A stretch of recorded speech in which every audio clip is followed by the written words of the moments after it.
No one wished to dance with the blind Duke. The chandeliers of Ashworth Manor burned bright that night, spilling golden light over silk gowns and polished marble floors.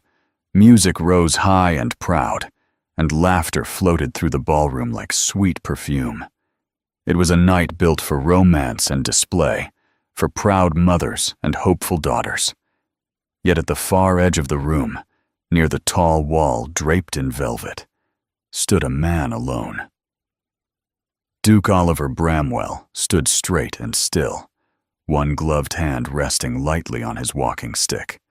His dark hair was neatly brushed back, his coat cut perfectly to his broad shoulders. To anyone watching, he was every inch a nobleman. But his green eyes did not move with the dancers. They stared forward, empty of sight. 3 years earlier, a riding accident had taken his vision, and with it, the easy charm that once ruled ballrooms, just like this one. Before that day, Oliver had led every dance. Women had waited for his attention. Men had sought his advice. Now they only offered sympathy. The orchestra swelled into a lively waltz. Slippers brushed marble. Dresses whispered as couples spun past him. Oliver listened carefully, mapping the room through sound alone. He could tell who laughed too loudly, who whispered behind fans, who avoided coming too close. No one asked him to dance. He did not blame them. A blind partner was an embarrassment, a risk, a reminder that fortune could turn cruel without warning. Still, as the music rose higher, a quiet ache settled in his chest. He remembered the feeling of leading a partner across the floor, and the simple joy of movement and trust. Those days felt like someone else's life. Lord Ashworth approached with loud, cheerful steps. "Bramwell, my dear fellow, it's good you came tonight. The season is dull without you." Oliver offered a polite smile. "I fear the season has managed quite well without me." Ashworth cleared his throat. "Nonsense. There are new families in town. Fresh faces. You must not hide yourself away." Hide. The word struck deeper than Ashworth intended. Oliver had hidden. After the accident, he retreated from society. Each gathering had become a performance of false cheer, of pretending not to hear the pity in every greeting. "I am not hiding," Oliver said evenly. "I am merely standing still." Ashworth laughed awkwardly and soon excused himself, leaving Oliver once more at the edge of joy. The music shifted into a slower melody. Couples paired off again. Still, no one approached him. Across the ballroom, a young woman stood near a pillar. Watching, Rosa Collins did not belong among the glittering gowns and heavy jewels. Her dress was simple pale blue, neatly pressed but modest. She stood beside Lady Thornton, the elderly widow she served as companion. Sarah had learned to make herself small in grand rooms. Companions were present, but never central. They fetched shawls, carried messages, and stood quietly while others enjoyed attention. But tonight, she could not stop looking at the Duke. She had heard the whispers, of course. Everyone had. The tragic accident, the lost sight, the once brilliant man reduced to a figure of sympathy. Yet that was not what she saw. She saw a man standing tall despite isolation. A man listening carefully, as if the world spoke in ways others could not hear. A man who deserved more than to be treated like fragile glass. Another waltz began. Sarah watched as couples passed close to him, skirts brushing the air near his coat, yet none daring to pause. His fingers tightened slightly around his cane. Something inside her shifted. "Lady Thornton," Sarah said softly, "may I step away for a moment?" The older woman studied her with wise eyes. "Of course, my dear." Sarah smoothed her gloves and walked across the ballroom. Each step felt heavier than the last. She could feel the eyes already turning toward her. A companion did not approach a duke uninvited. She stopped before him. "Your Grace." Oliver turned his head toward her voice. It was warm, steady, not nervous, not pitying. Yes?" "My name is Sarah Collins. I was wondering—" She took a quiet breath. "Would you honor me with this dance?" The music seemed to falter, though it did not truly pause. Conversations around them softened into shock. Oliver stood very still. He had grown used to kindness wrapped in careful tones. But this voice held none of that careful distance. It held invitation. "You wish to dance with me?" he asked quietly. "Yes," she answered simply. "If you are willing." A faint smile touched his lips. "I must warn you, I have not danced in 3 years. Then we shall both be learning tonight," she said gently. He extended his arm. Gasps rippled through the room.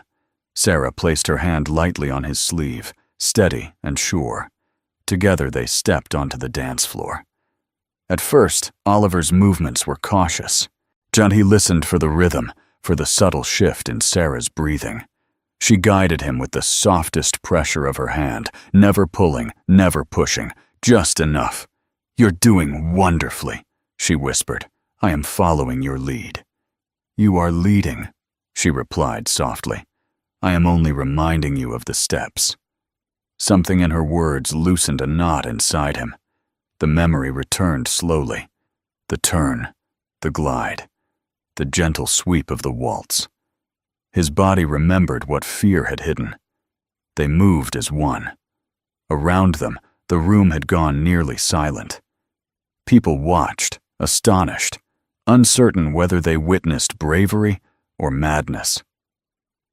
Oliver did not care. For the first time since the accident, he did not feel like an object of pity. He felt like a man again. When the music ended, applause broke out, hesitant at first, then stronger. Sarah stepped back slightly, her cheeks flushed, but her chin lifted proudly. "Thank you," Oliver said, his voice low with emotion. "For what?" "For seeing me." Her breath caught. "I only saw a gentleman who deserved a dance." He laughed softly, a sound of pure warmth rarely heard in recent years. "Miss Collins," he said, "might I call upon you tomorrow?" A hush fell again. She hesitated only a moment. "Yes, Your Grace.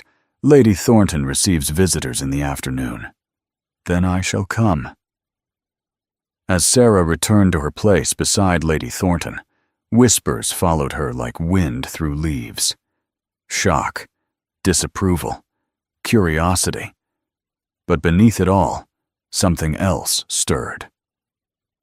Hope. Oliver remained standing in the center of the floor long after she left, as if absorbing the echo of the moment. No one else asked him to dance that night. No, he did not mind. For the first time in years, the darkness around him felt less heavy. Across the room, Sarah pressed a trembling hand to her chest. She knew what she had done would cause talk, perhaps trouble. Yet as she remembered the way he had smiled when she placed her hand in his, she knew she would do it again without hesitation. Sometimes a single step onto a dance floor could change 2 lives forever. Neither of them knew that by morning, all of London would be whispering, and neither of them yet understood how fiercely society would fight to keep them apart. By morning, London was alive with whispers. In drawing rooms across Mayfair, women leaned close over porcelain teacups and spoke the Duke's name in lowered tones. Gentlemen folded newspapers with raised brows and slow shakes of their heads. But the blind Duke had danced. Not only danced, but with a companion. At Bramwell House, Duke Oliver sat in his study, his fingers moving across a sheet of braille. Yet he was not reading the words beneath his touch. His thoughts were still in the ballroom, still feeling the warmth of Sarah's hand resting trustingly in his. Thomas, his loyal valet, stood nearby in careful silence. "Your Grace," Thomas said at last, "there are already visitors calling, Lord Ashworth among them." Oliver gave a faint smile. "I expected as much." He rose, straightened his coat, and set aside the paper. For 3 years, he had avoided confrontation. For 3 years, he had accepted the quiet shrinking of his world. No longer. When he entered the drawing room, the air felt heavy. Lord Ashworth stood beside Lady Margaret and her daughter, Lady Catherine. The scent of expensive perfume lingered sharply. "Bramwell," Ashworth began carefully, "we thought it best to speak with you at once." Oliver inclined his head politely. "Then speak." Lady Margaret stepped forward. "Your Grace, last evening's display has caused considerable concern." "Display?" Oliver repeated calmly. "The dance," Lady Catherine said sweetly. "It was unexpected." "I found it refreshing," Oliver replied. Lady Margaret's tone cooled. "Miss Collins is a companion, a woman of no fortune or position. But your attention to her has raised unfortunate speculation." Oliver felt the familiar tightening in his chest, but he did not retreat. "Speculation is society's favorite pastime." "This is not a jest," Lady Margaret pressed. "You are a duke. You must consider your future, your responsibilities." "I am well aware of my responsibilities." Lady Catherine moved closer. "You are vulnerable, Your Grace. After your accident, it is only natural that gratitude might feel like affection." Oliver turned his face toward her voice. His expression hardened. "Gratitude," he said slowly, "is not what I felt last night." Silence followed. Lord Ashworth cleared his throat. "We only mean to protect you." "From what?" Oliver asked. "From being made a fool," Lady Margaret said bluntly. "From marrying beneath you." The words hung in the air. Oliver's hands clenched behind his back. "I would advise you," he said quietly, "never to speak of Miss Collins in such a manner again." They left shortly after, unsatisfied and unconvinced. But Oliver stood taller than he had in years. That afternoon, he arrived at Lady Thornton's townhouse. Sarah waited in the small drawing room, her hands folded tightly in her lap. She had heard the whispers already. Even the servants spoke of it in hushed tones. When Oliver entered, guided gently by the butler, her heart raced. "Your Grace." "Sarah," he said softly. Lady Thornton greeted him warmly before excusing herself with clear intention. When they were alone, silence stretched between them. "You should know," Sarah began carefully, "that London is speaking of us. So I have gathered." She looked at him fully. "Yet they will not be kind." "I am accustomed to unkindness," he replied. "It does not frighten me." "It frightens me," she admitted. Her honesty struck him deeper than any accusation from society. "I do not wish to harm your life," she continued. "You deserve peace." Oliver moved closer, guided by the sound of her breathing. "For 3 years," he said, "I have had peace, silence, isolation. It is not a gift, Sarah." She swallowed. "What I felt when we danced," he continued, "was life returning to me." Her breath trembled. "You treated me as though I were whole." "You are whole," she said fiercely. His hand found hers. "And you," he said, "are the first person who has made me believe it again." Tears filled her eyes. "But I am only a companion," she whispered. "You are Sarah Collins," he replied firmly. "Intelligent, brave, kind. Those qualities outweigh any title." Footsteps sounded in the hallway. Lady Harrington's voice carried before she even entered. Miss Collins, I must speak with you at once. She swept into the room without waiting for permission, her expression sharp. Your Grace, she said stiffly. How? Devoted. Oliver remained composed. Lady Harrington. She turned to Sarah. You must end this at once. Sarah's back straightened. End what, exactly? This fantasy. The entire city is laughing. Let them laugh, Oliver said. Lady Harrington ignored him. Miss Collins, you cannot possibly imagine yourself as a duchess. I imagine myself as a wife, Sarah replied quietly. The room went still. Lady Harrington's face flushed. You overreach. I care for him, Sarah said steadily. And what do you offer him? Lady Harrington snapped. He needs strength, guidance. Sarah stepped closer to Oliver, her voice calm. He needs love. Oliver felt her hand tighten around his.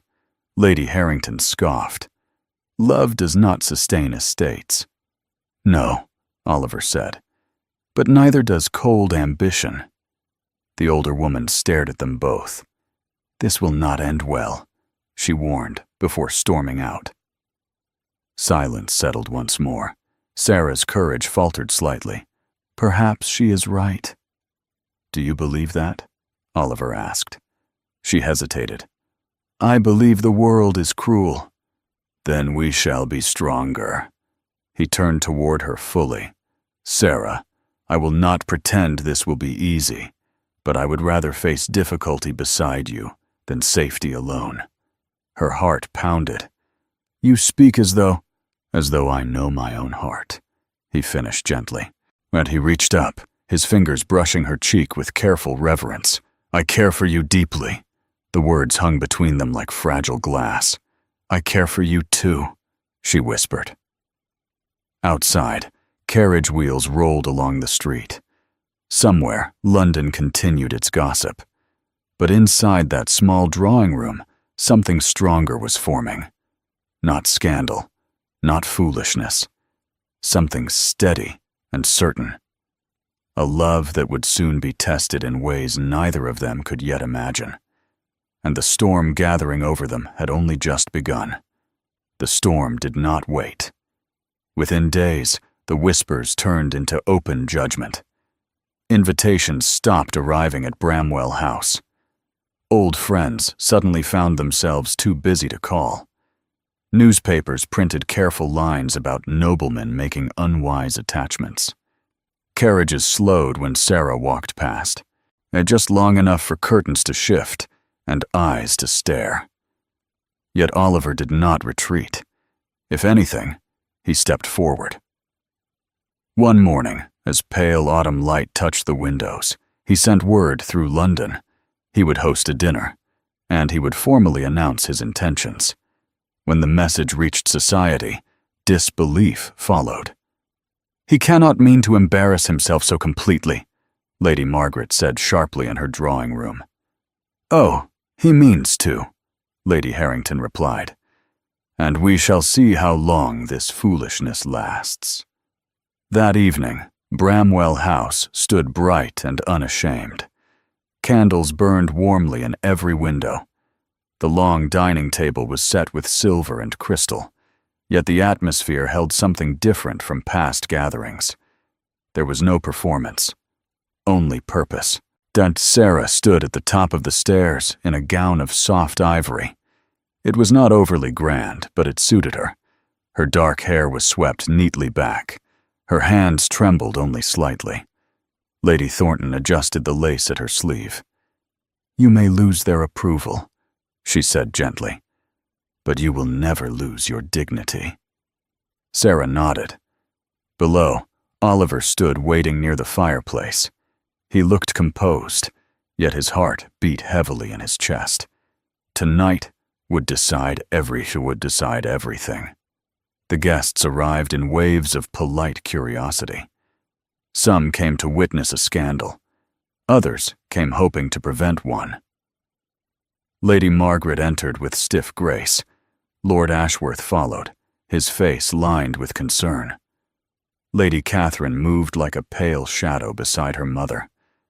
The murmurs quieted as Sarah descended the staircase.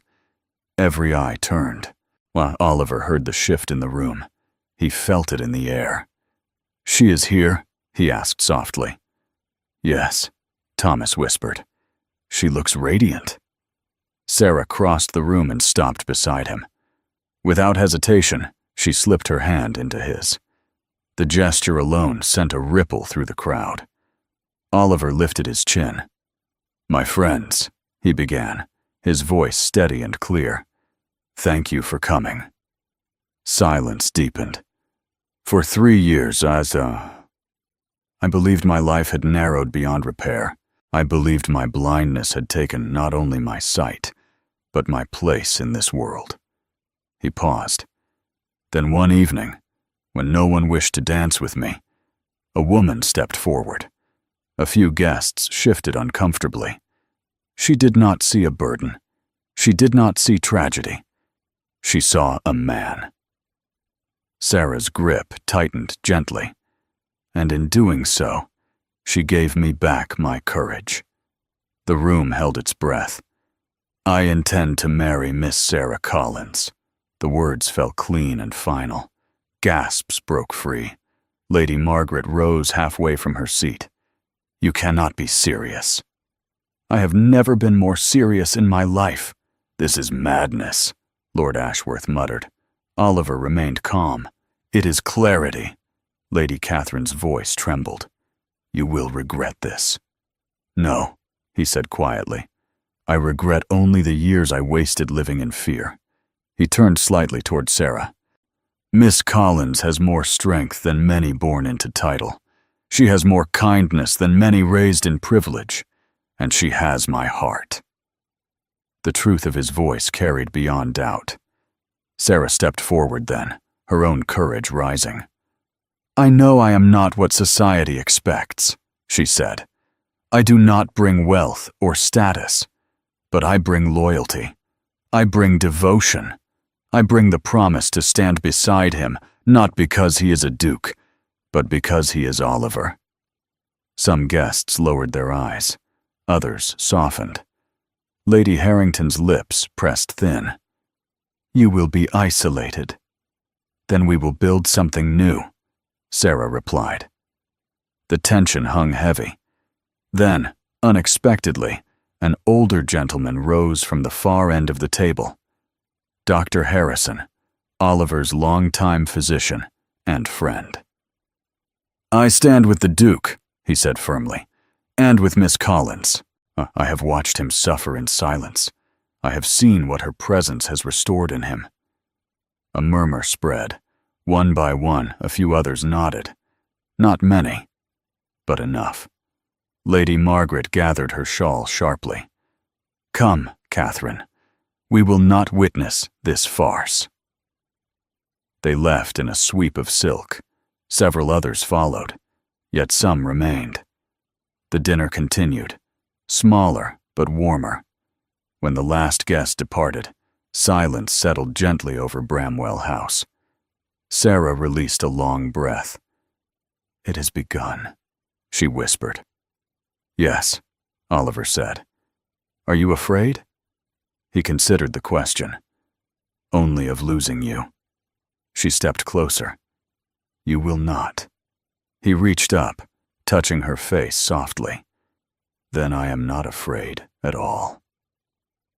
The days that followed were difficult. More doors closed. More whispers followed them. But something else happened too. The letters arrived. Quiet notes of support from those who admired courage more than convention. Families from Oliver's estates sent messages of gratitude, remembering his fairness long before his accident. And slowly, the noise of scandal began to fade. Because love, when lived openly and without shame, becomes harder to attack. A month later, on a quiet morning filled with pale sunlight, Oliver and Sarah stood in the small chapel on his estate. There were no grand crowds, only Lady Thornton, Dr. Harrison, a few loyal friends, and the steady voice of the vicar. When Oliver spoke his vows, his voice did not shake. When Sarah answered, her words carried no doubt. "I do." Their hands joined, their hearts sealed.